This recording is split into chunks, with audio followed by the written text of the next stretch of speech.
as it says, someone's always keeping an eye on you. No, it's not the god, but it's a satellite, right? So just as Yeah. usual, as before, we'll just start with panelists introducing themselves, right? I would like to start with Ravneet. Please let the viewers know about you. Hi, everybody who's watching us live. My name is Ravneet, and I am currently pursuing my master's from TU Berlin. And my main focus is on small satellites. We have our series of satellites in our university named as TUPEX, that is Pico Experiment Satellites. And I'm based in India.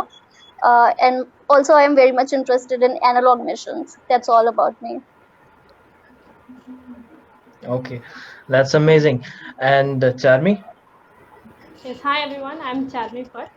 I am pursuing Bachelor's of Physics from India. Also, I'm a young researcher at New York Academy of Sciences. Along with that, I'm a science Hmm. communicator. I write the science blogs on my website.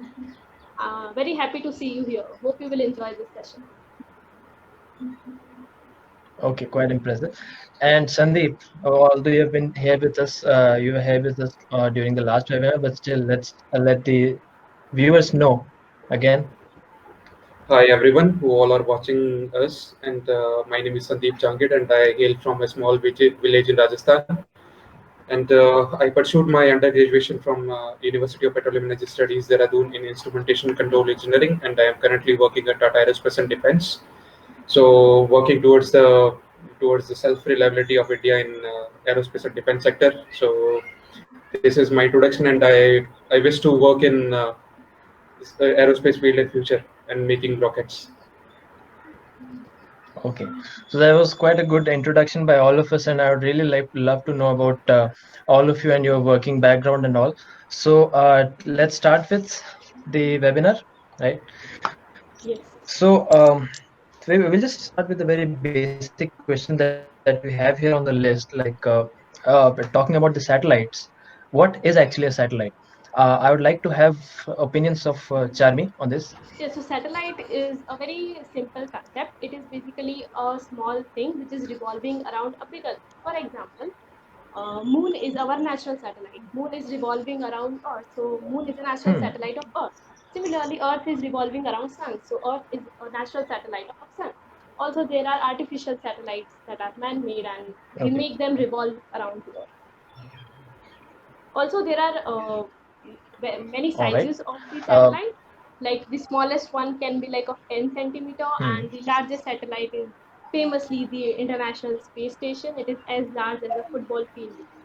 So that can be the sizes of satellites. Yeah. Okay. So like ranging from as small as a 10 centimeter to as large as the football fields, right? Yeah. All right. And Ravneet, let's hear it from you. What you know about the satellite? So, satellite is anything which orbits around a planet or any other celestial body.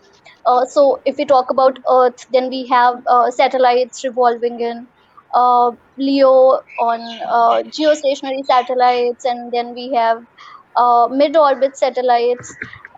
So, these are the Hmm. various orbits where we have satellites around the Earth.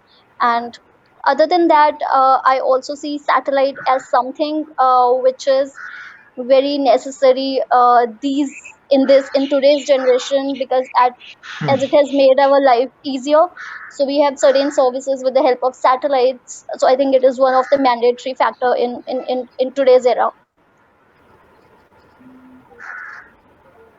Okay. And Sandeep. As Ravneet and Charmi has explained beautifully the definition of a satellite, so uh, my mine will not be much different, but I will try to make it interesting. Satellite is an object in space that orbits around a bigger object. There are two types of satellites. One is natural and the other is artificial. Moon is orbiting the Earth, that is a natural satellite, and Hmm. Hubble telescope is orbiting the Earth. It is artificial satellites. And also we can take an example of Cassini, which is orbiting around the Jupiter. It is also an example of artificial satellite. So how does a satellite work? Uh, Basically, the principle is the satellite they are their speed is balanced using the pull of the Earth's gravity, and there are I would like to quote some examples of satellites like polar orbiting satellites and geostationary satellites, which travels from north to south and west to east respectively, and the geostationary satellites uh, travels from west to east over the equator. So this is the basic definition of satellites according to me. Okay, fine. So there was like a lot of things that we got to know, like the types of satellites and then the different sizes of satellites. So, Charmi, coming to you, like Yes. how would you categorize the satellites in terms of their applications? Yeah, so we satellites help us in more ways than we might recall. So there are five basic categories in which we can classify satellites. One is the communication satellite, which we are using right now. Like whatever I speak is converted into signal, transmitted to the satellite, and you are receiving it in your mobile phone. So we are using Hmm. communication satellites currently. Second is the navigation satellite, the GPS we use. So it basically locates the perfect location whenever you search the like restaurants near me. The satellite just find out the Hmm. perfect location of you and then just gives you the list of restaurants that are near you. Third one are the weather satellites, like the forecast we read that the next week it's going to rain. So how do we know that? So there are weather satellites. It has sensors of like temperature, heat energy, humidity, all that data we receive from the satellite, and meteorologists figure out and make predictions about what weather will be in the next few days. Next one is Yeah. the remote Hmm. sensing or earth observation. So that is also very important when you want to study any particular area. Maybe you want to study how glaciers are melting, or maybe anything related to the ocean or crop field, something. So the satellite can take pictures from very high above, and it will provide you a series of changes that are happening. So it can be also very useful. And fifth one are astronomical satellites. They are more research oriented. For example, the Chandrayaan 1, Chandrayaan 2, we sent to the moon, Mars orbiter mission. Okay. They are Hmm. artificial satellites which are research oriented. Maybe you want to know if there is water on Mars, or you want to study the surface of the moon. So they are the satellites we send to answer our research based questions. Also, there are three types of Okay. orbits in which they can be placed, like the low Hmm. Earth orbit, middle orbit, and the geosynchronous orbit. So that's Okay. how we can classify the satellites. All right. That's like since we know that like classification actually helps you simplify your study, so that was quite good classification given by Charmi.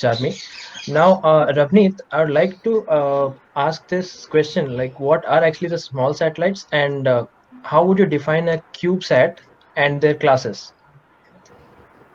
Okay, so if I talk about small satellite, then any satellite which is under 500 kilograms is categorized into small satellites. But the small Okay. satellites itself has it is divided into certain parts now, which are micro satellites, which could be pico satellites, which could be nano satellites. Now, if we talk about CubeSats particularly, then that comes into the category of nano satellites. So anything so CubeSat has various configurations, which is 1U CubeSat, 2U, 3U, and then there is 6U and 12U. But there's one thing, you can follow these standards, but you can also tailor your satellite a little bit with the plus minus dimensions. So the smallest existing CubeSat for now is, I guess, 0.25U, and the largest is ranging to 12U. I guess it's around 27U.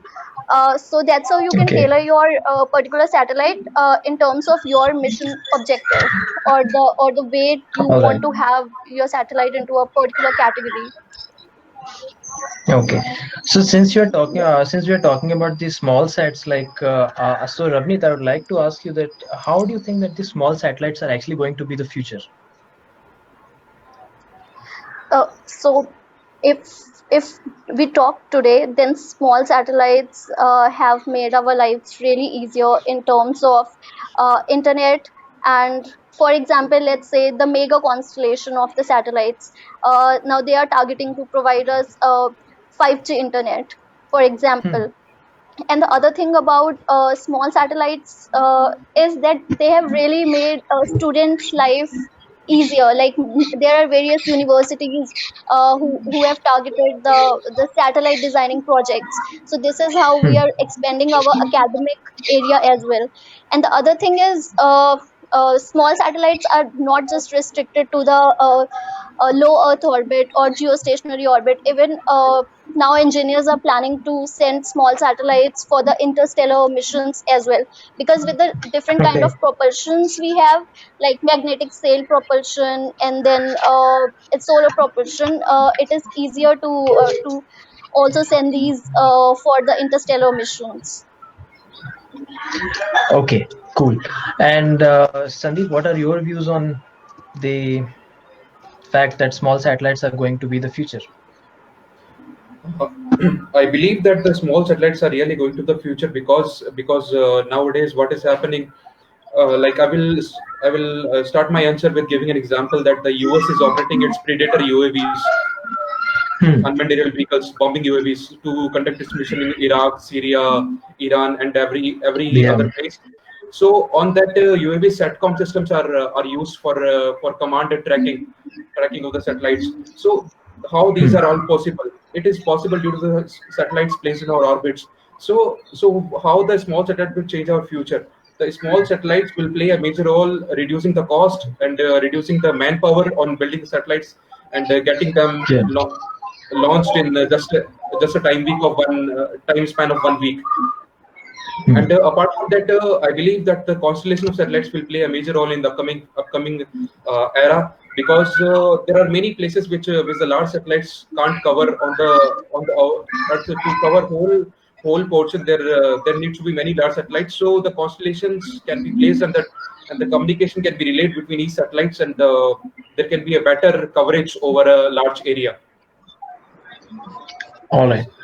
So these So, all like, initiatives hmm. will help in uh, help in help in a large growth of this small set sector. Okay, really good. And yes, yeah, Charmi, how would you justify the fact that small satellites are actually going to be this future? Yes, Ravneet and Sandeep explained very well that why small satellites are beneficial. First, because they come with low cost of manufacturing, so you can mass produce them. And when you Hmm. see the fact that conventional satellites take 5 to 15 years to prepare them, whereas the small satellites we can make them within months. Also, they are getting efficient day by day. The small satellites, many innovations are coming up. For example, the incorporation of artificial intelligence chip. What that simply means is, for example, say you have a satellite which takes a picture of a ground every hour. So when you download that data, it's a huge data. So instead of that, if artificial intelligence chip is into that, it can somehow filter out that data and just filter the unwanted images. For example, there are clouds in between, so such images are not used to us. So it gives a specific data to download. So that's how small Hmm. satellites are improving. And also, other thing is origami.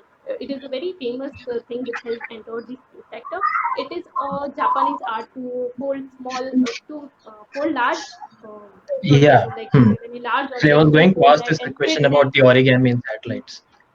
Yeah, so you can fold them and just fit into a small space, because whenever we talk about small satellites, it's always challenging how do you integrate so many parts into that small space.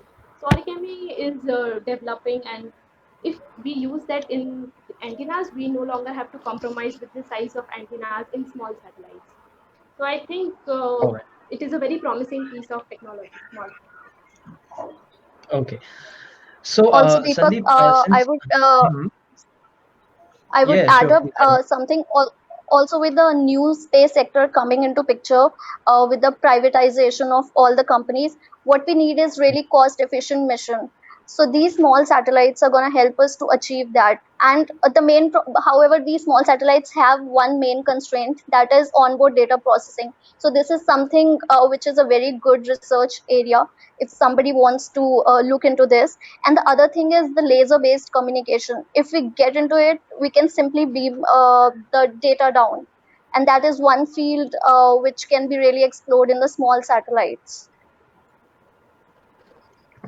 Okay, fine. Yeah, so thanks for adding that information, Ramit. Now, Sandeep, I would just like to know, like, what are actually the CANSATs?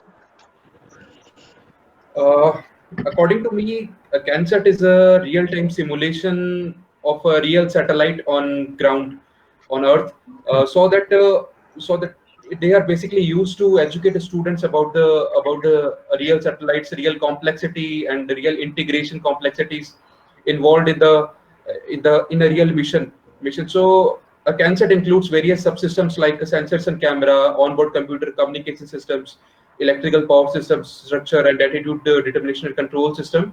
So these attitude determination control system is actually not for CANSATs, but other than that, these starting four subsystems are most critical because it is the size of a soda can, which we generally define, and in that small can we need to integrate all the systems, and the communications plays a major role because there should be dielectric for getting a better communication, because we can't use antennas of higher gain on the can set, and adding a camera involves more complexity. So I can name some competitions which are organized by the reputed organizations all across the world, which are working towards the space education by getting them hands-on experience on the CANSETs, like a competition which I was part of myself. The name of the competition was annual CANSET competition, which was organized by NASA. So the mission was to integrate a communication system using a Zigbee module, and apart from that, we need to integrate a camera and pressure sensor, altitude sensor, and pitot also. And there was a glider which was need to be placed inside the CANSET, which needs to be ejected across altitude of 500 meters. So it seems to be easy, but it isn't easy. So it gives a real-time exposure to uh, all the phases of a real-time development of a satellites, like preliminary design review, critical design review, and at the last but not the least, post-flight review. So it is a platform to educate students about the satellites. Okay. So since you were telling me about the entire CANSAT thing, so there's just one question that popped up on the live stream by Khanak Chauhan. They asked that how CANSAT are different from a CubeSat. CANSETs are generally made to work on altitude, like inside the Earth's atmosphere. But CubeSats are something which we can launch in real time, a real space. Okay, yeah. So that is the major difference, according to me. All right. Right. And yeah, Sandeep, so just being a little bit futuristic regarding the small satellites, what do you think about the market of small satellites in the upcoming 10 years? Interesting question, Deepak. The market of satellites is going to be exponentially increase in the next 10 years, uh, because they are redundant, they are cost effective, and they have piggybacking capabilities. The satellite of mass less than 100 kgs have achieved a huge market in Earth observation field, and with the miniaturization and advancement in this technology of satellite development using nanotechnology, and in the upcoming years, quantum technology is also going to be coming in the future. So this will enable the large satellites to be combined in a normal silicon wafer. All the subsystems can be integrated in a small piece of silicon. So this will play a major role in booming the satellite sector in the upcoming future. Okay. So Ravneet, yeah. So next question is for you. How do you think that the CANSETs are actually useful in understanding the satellite technology that exists as of now? Well, what Sandeep told, that one constraint with the CanSat competition is you cannot perform attitude and determination control there.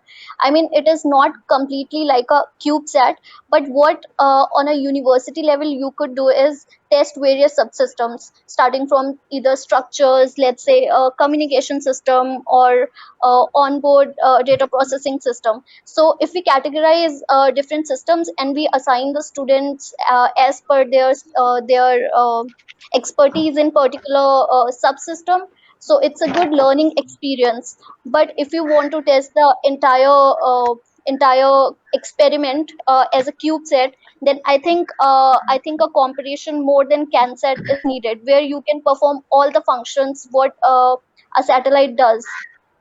Just the basic subsystems, not even all of them. Okay, Yes. I would like to add a point. A very good point, Ravneet. So there are many organizations and many amateur rocketeers which are contributing to this field. Actually, I personally know a person. I would like to share my real experience who are developing a suborbital rockets for the students, so that they when they will get a microgravity exposure, then for the next 10 seconds they can utilize their whole small satellites to perform some experiment. So this can be a future of this cancer technology, which we are using right Exactly. now.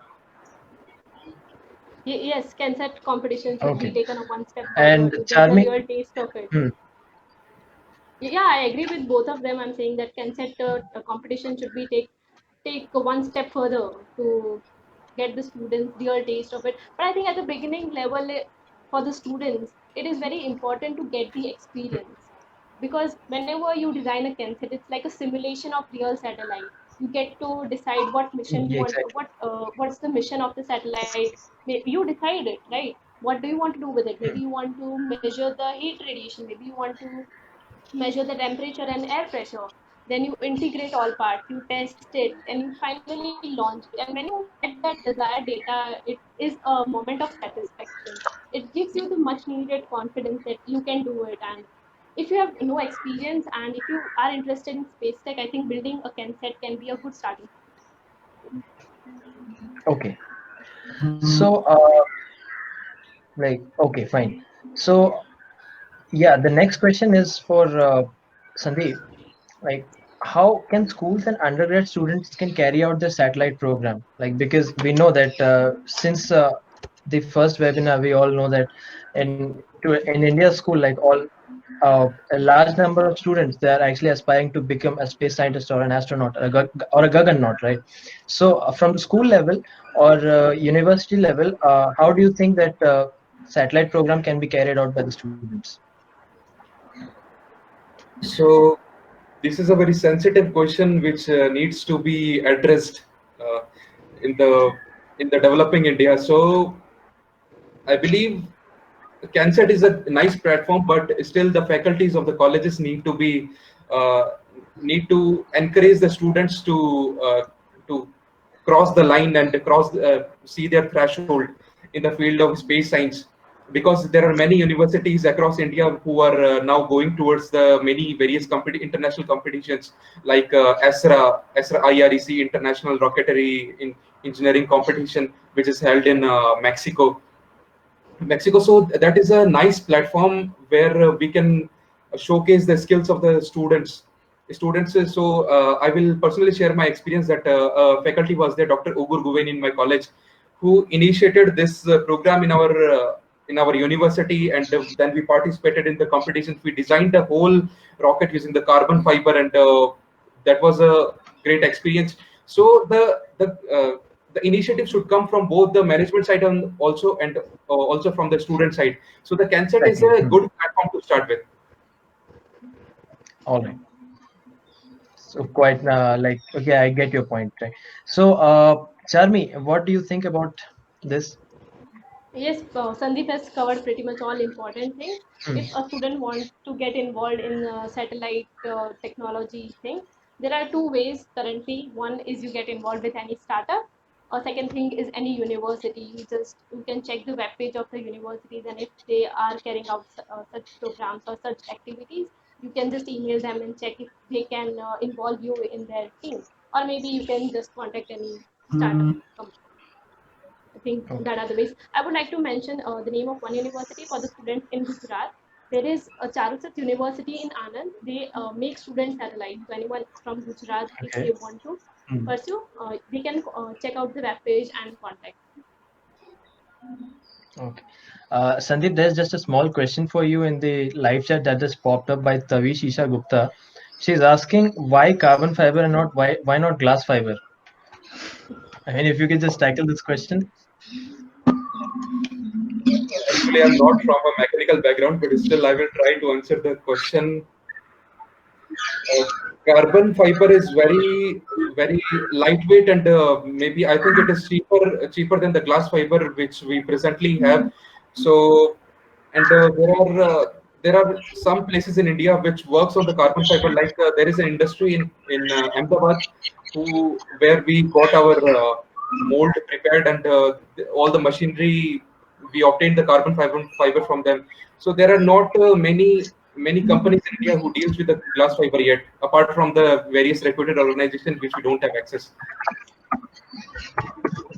Okay. So, yeah, now coming on to the next question, like this question has been coming up in the live chat as well, like it has popped many times. The whole issue of debris, the space debris that we know, right? So, the question here is to focus upon is, are actually the small satellites creating the issue of space debris? I would like Charmi to handle this question first. Yes, of course, I think small satellites can increase the chances of space debris. We might think that some people think that debris are like very small, 1 centimeter, and what will they do any damage to satellites? But let's be clear this that they are 1 centimeter small particles, but they move at a very high speed for about like 7 kilometers or 8 kilometers per second. So the impact it provides is equal to a medium-sized car moving at 200 kilometers per hour. So that's a huge force, and it can definitely damage any functioning satellite. So I think any ways to prevent it or reduce it, we should definitely go towards it. I think rules and regulations might be more helpful to us. All the countries or space agencies should come forward and make a law. For example, say that when the mission gets completed, it should be deorbited. A specific time should be provided that the satellite should be deorbited as soon as possible. Deorbiting simply means to lower the orbit of the satellite so it gradually enters the atmosphere and burns up. That way, we can reduce the space debris because it's very risky. Okay. So Ramit, how do you think like this whole issue of the space debris can be reduced? Okay, so as Charmi mentioned, we have certain laws which helps in the mitigation of space debris. But with the mega constellations coming, I think this is gonna get more serious. So one thing, so there are certain guidelines which I'll go through, which are very important when you are designing a satellite. So for now, there are two things how you can control the mitigate how you can control the debris. So the first is passivation. So it is something you have, for example, a battery on board, and once the life of the satellite ends, your mission operation timeline ends, you are supposed to design your system in such a way that the entire power gets consumed, so this battery itself doesn't become a space debris later. And the second thing is design for demise. So it is something which is called as uncontrolled deorbiting of a satellite. So for example, you choose the materials in your satellite in such a way that once you deorbit after the satellite life ends, it enters into the atmosphere and it burns while it is re-entering into the Earth's atmosphere. So this is one way. And for the geostationary satellites, there are certain orbits which are known as graveyard orbits. So with the controlled deorbiting of your satellite, you can move them to another orbit and it stays there. And this doesn't become the issue of collision in that case. Other than that, there are certain private companies which are handling this issue. There's this Japanese company which is deploying a craft which is gonna grab the satellites which has lost its control through a magnetic pull, I guess. So that is one way. And then there are other companies which are researching into this. So this is what all I know about debris mitigations. All right. So Sandeep, like, what do you think? Like, how any other methods that we can think of for reducing the space debris?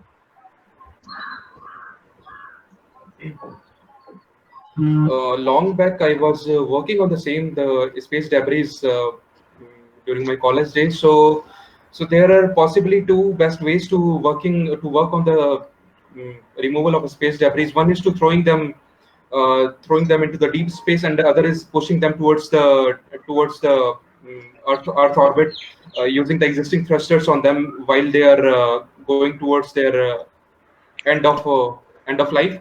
So there are various organizations which are working towards the mitigation of space debris, like DLR. DLR is a uh, is the leading organization which is working towards the space debris, and some people are also working towards burning the space debris in space, but I don't think it's a feasible idea. And some organizations are also working towards a net we can be used to collect all the Yeah. debris and push towards the Earth's orbit. Yeah. So these are the possible options. Okay. And Charmi, what do you think about the whole space debris removal thing? Yeah, I also think that most of the two famous methods are covered by Ravneet and Sandeep. I think rules and regulations should be quite strict than they are now. I think so we can go forward towards it. Yeah. Okay. So, yeah, so we are now, yes, yeah, the next question is for uh, Ravneet, right? Yes. I just wanted to know that what's your take on small satellite launch vehicles? Okay. So firstly, in if I only talk about India, then we have very few small satellite launchers here, and relying on a government agency is kind of waiting for like years to let your mission launch. And the in terms of student experiments, like student made satellites, I would say that it's not necessary we go for rockets. Even balloon experiments are there uh, which can be made feasible for testing our basic CubeSat on it, or I would say near space sounding rockets which can launch your CubeSats into near space, for example, to 90 kilometers. Even that would let your experiment tested. But if we talk about with the new market coming into picture, we definitely need uh, launch vehicles, as around the world there are various companies which are into it. Even the Virgin Orbits, I would say, they recently tested their spaceport. And Yes. other than that, in India, I think we have a company called Skyroutes, but I don't know if they have started their services yet. So definitely we need small launchers. And the other thing is, with the possibility of ride sharing capability these days, it also cuts down the cost of the private companies. For example, you can have 10 satellites on one launcher, so that would really cut down the costs. So it's like a bus service, for example, for satellites. Okay. And Charmi, what are your thoughts on the small satellite launch vehicles? Yeah, I think it's definitely good to have a small satellite launch vehicle, or SSLV for short, which are designed specifically to launch these small satellites. If you talk about government agencies in India, I think ISRO is developing it. It is under process. I would like to share some of the targets ISRO is keeping while developing this SSLV. One of them is to drastically reduce the launch cost of launch, which we desperately need. Second is to increase the launch rate, like launching more times in a year. And third one is to make it as autonomous as possible. Like the facts say that the conventional launch vehicles require a team of 600 officials, whereas this SSLV will require a team of just 6 people. So if these targets are meet, I think it will be really beneficial to have SSLV. Okay. So, yeah, now coming on to Sandeep, I would like to have reviews from you as well on this, on the same. Mm, I believe the small satellite is a good initiative to launch the small satellites in the space instead of using a bigger launch vehicle and wasting our whole bandwidth. So, but it will come with lots of challenges that we haven't used small satellite launch vehicles to launch a CubeSat yet. So the switching from larger payloads to small payloads will be a challenge, and there will be many failures. many failures, but in next upcoming 5 to 10 years, it will play a major role in boosting the economy of a country. And in a country like India, developing country, this will play a major role, because in our region and in Middle East countries, there are very less launch providers, and the future is of small satellites. Uh, so we can attract a lot of customers in the same domain, and there are various companies which have started in India for the small satellites. So there will be uh, needed a what do we call it, a directed launch service provider, which will provide service for small satellite launch vehicles. Okay, Yes. fine. Yeah, so there is a question popping up in the live chat right now. It's by Daoshi Gupta. She's asking, do you feel the customers will pay more for flexible launch in small independent launchers or instead wait for piggybacking? Sandeep? Uh, so, okay. Yeah, either of the, any one of you who feels like comfortable giving the answer Okay. to this question. Okay, so good question. So there are two possibilities now. So if you go for a, piggy ride, for example, you have to be very much flexible about the orbit selection and the delta V and the inclination part. But for example, let's say now a company is developing a constellation of satellites. So in that case, you cannot really rely on the piggy ride because you will need your own orbits, your own inclination. So in that case, you have to do the trade off either between flexibility and either the kind of orbit and the inclination that you need. So that is one problem if you say you can use large launch vehicles for piggy ride sharing. Okay. And yeah, so Sandeep, what are your views on the same? Uh, yeah, very good point made by Ravneet, that there there can't be a compromise between the flexibility and the piggybacking thing. But I think launching a single satellite in a single vehicle will be more costly. So, uh, but if we are working on small satellites, then the integration of rocket itself cost us less, much manpower will be reduced, and much time will be reduced to develop the whole vehicle and to prepare the launch. So overall, at the starting, it will be costing much, but as a whole, if we see it, it will cost much less than a high scale launch. All right. So, Charmi, like, what do you think about this?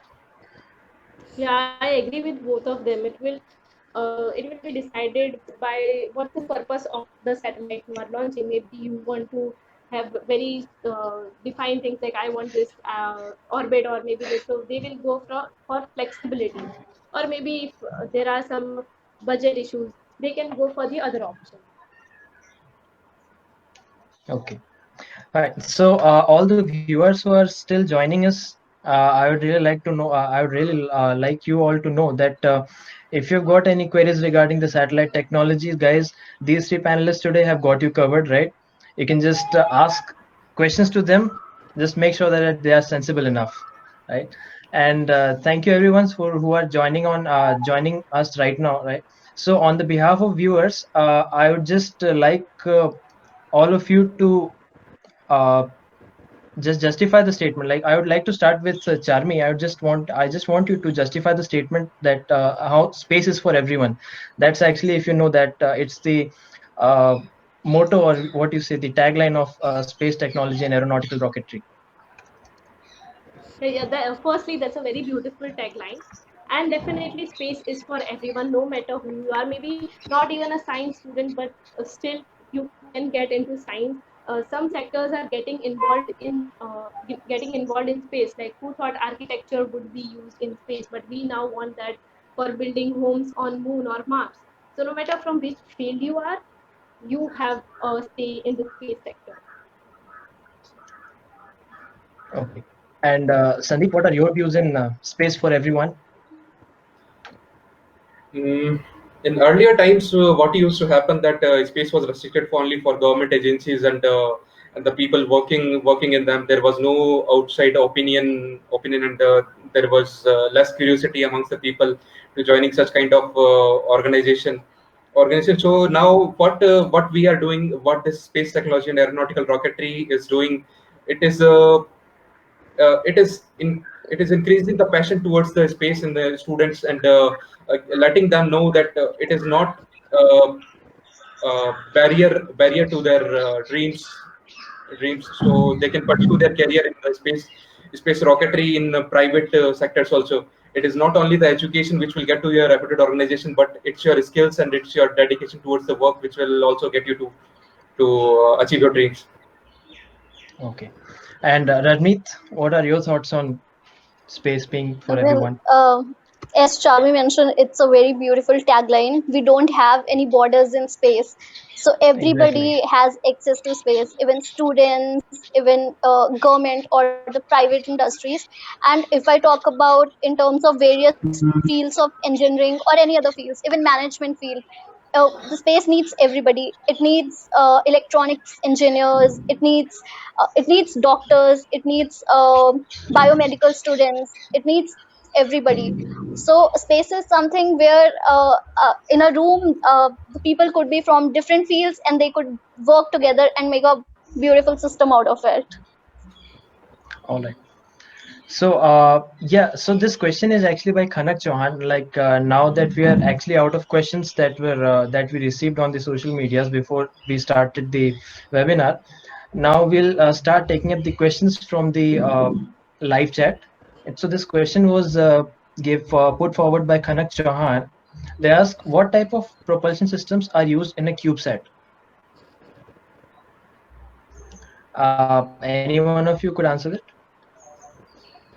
I don't have Normally, much of, but yeah, Sandeep, carry on, please. I'm not from a propulsion background, but normally cold gas thrusters are used in this is- CubeSat and small satellites.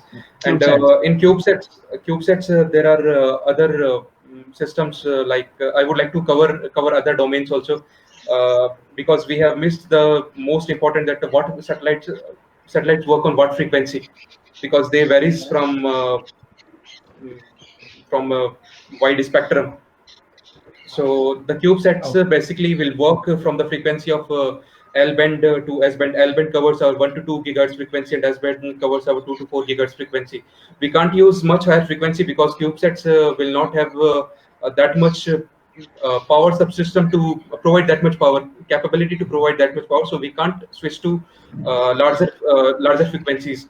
So this is a main reason, and there are many atmospheric factors which also affects the communication between the satellites to the ground, which includes the rain. Rain is a major factor. So we all know that why that happens, because the rain droplets absorb our radio waves and scatters all around. So there is a loss in signals. So that is the reason we try to use the lower frequencies, which are not affected by raindrops. So that was an additional addition. So So Okay, yeah, Sandeep. So just one other question that just came to my mind. hmm. Yeah, I would just like to just put forward this question. Like, do you have any idea, like, about the amount of power that is being generated by CubeSat? I'm just asking you. I'm just being curious here. I would like to know the power generation of a CubeSat. Basically, according to me, I worked on the CubeSat when I in 2018. I wrote a research paper on the Hmm. same, and the CubeSat which I designed was near around 50 watts, 50 watts of power, which was Okay. sufficient in completing its missions. And there was solar panels which were in Yeah. parallelly replenishing the power, 50 watts. So it is a Okay. near So round yeah. figure, but it is not the same for all the satellites. It is a Okay. personal project which I worked on. All right. Yeah. So Ravneet, you were trying to say something. yeah, so one propulsion system which Sandeep mentioned is coal gas, but also there are very tiny iron drives which are being used these days. So that is something new propulsion system in the CubeSats. Okay. Also, I would like to The add a hmm. question which I got over Yeah. my Sure. Instagram account, that what happens when satellites run out of a fuel? So Sandeep or Hmm. Ravneet, anyone could answer. Ravneet, you want to take this? what happens when satellite runs out of fuel. Yeah, exactly. So usually when a satellite is orbiting, we require a very minimum propulsion from the thrusters to just adjust its attitude. So I don't really know the case when it gets out of fuel, I guess. I'm really Okay. not sure about that, but definitely we can. There are some passive elements on the satellites with the help of which we can perform, which can control its attitude. So currently, I believe that when a satellite runs out of fuel, it because the sensor subsystems and everything, propulsion system doesn't works in the satellites. And if a satellite is in LEO orbit, then it will be after a long time. It will be apparently come towards the orbit of the Earth and will be like destroyed in the atmosphere. But normally, if it is not in the LEO, then it will be act like a space debris. Yeah, yeah, Yeah, you Okay. also usually all the small satellites are designed in such a way that when their life ends, they have certain amount of fuel, so we can deorbit them for the other orbits. For the LEO, as Sandeep mentioned, they can just decay after a certain period of time. yeah, yeah. All right. That's a So good explanation. yeah, I just wanted to know that since I've played a lot of Kerbal Space programs, so there is a device that's called the Inertial Guidance Unit, right?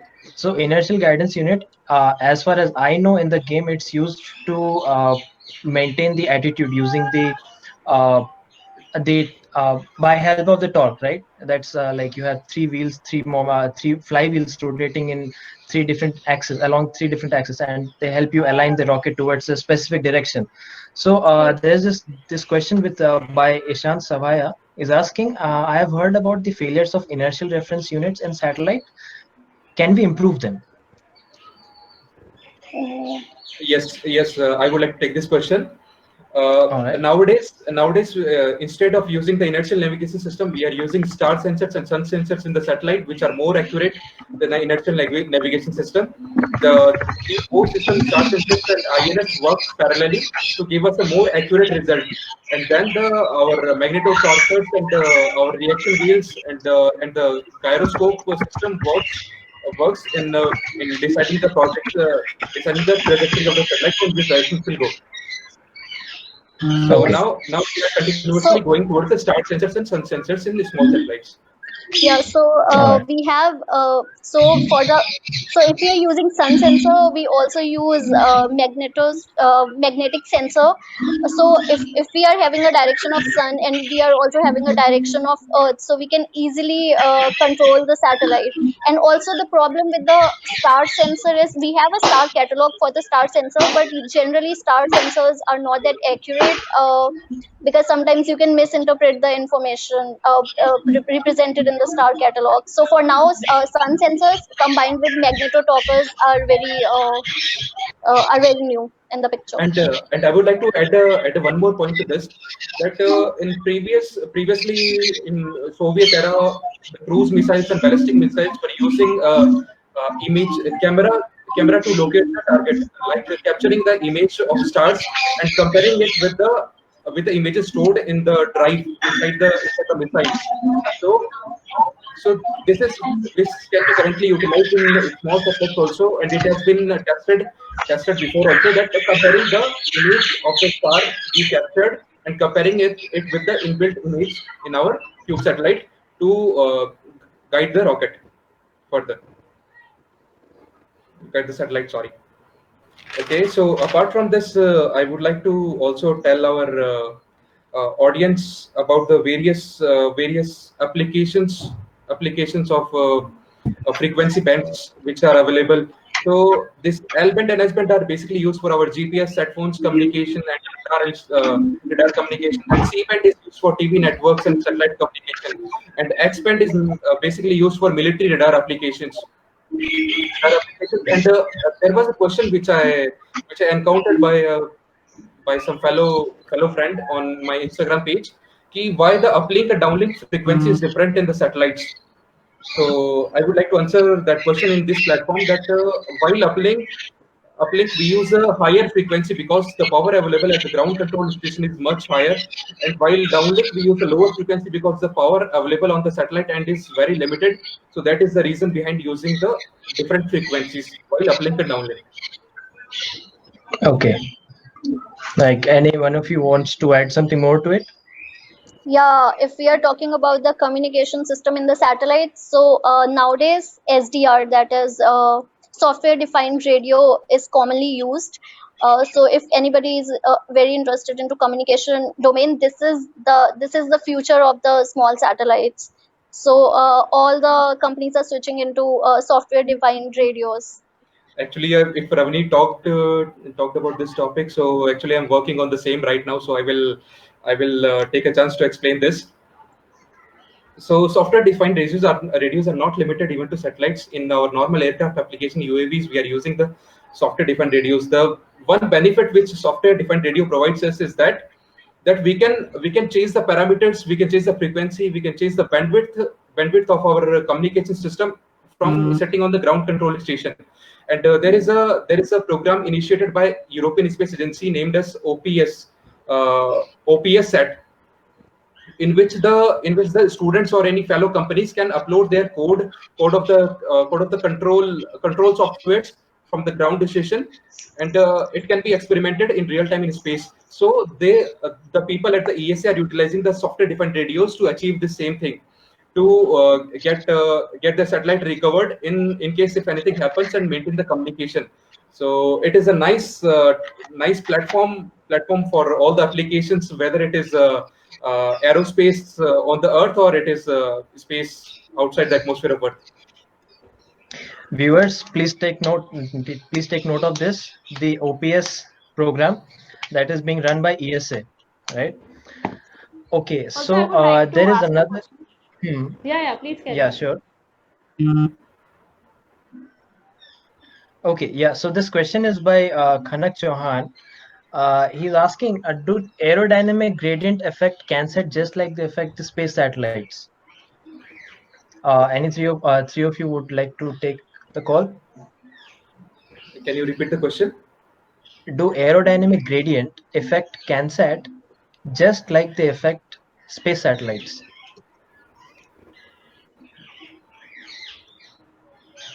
I don't have much of the technical Yes. background. I would leave According that to, I'm question not to Sandeep. It's fine, fine. Yeah, like Sandeep, you would like to continue? uh, I'm not into the technical of aerospace engineer or mechanical engineer, but according to my real experience of working on CANSET, I will say that yes, it affects, but not that much, as compared to the larger satellites, because there are many factors like heat generated due to the friction and all other things. Because CANSETs are not basically launched from a higher altitude; they are limited to 1 or 2 kilometers, so the aerodynamic gradient doesn't play a major role. Okay. And like since we're now that we are saying that the small is the new big, right? I'm sure you all must have heard it. That's where the whole fact of satellites becoming more and more smaller is coming up from. How do you think like the quantum computers will be used in satellite in the upcoming future? I think that's very far in the future. Okay, Like so the quantum computers now are really big. It will take some time to compress their size and use it in a satellite. Over to Okay. you, Sandeep.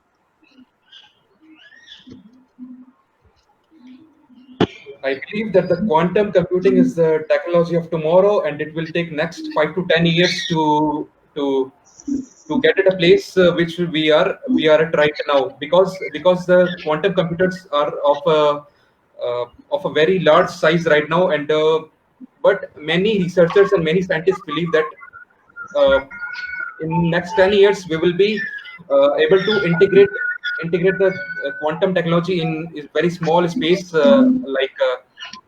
the one law is there, I can't remember its name, that every 4 years the number of capacitors and the resistors which can integrate in a small piece of silicon uh, increases, doubles.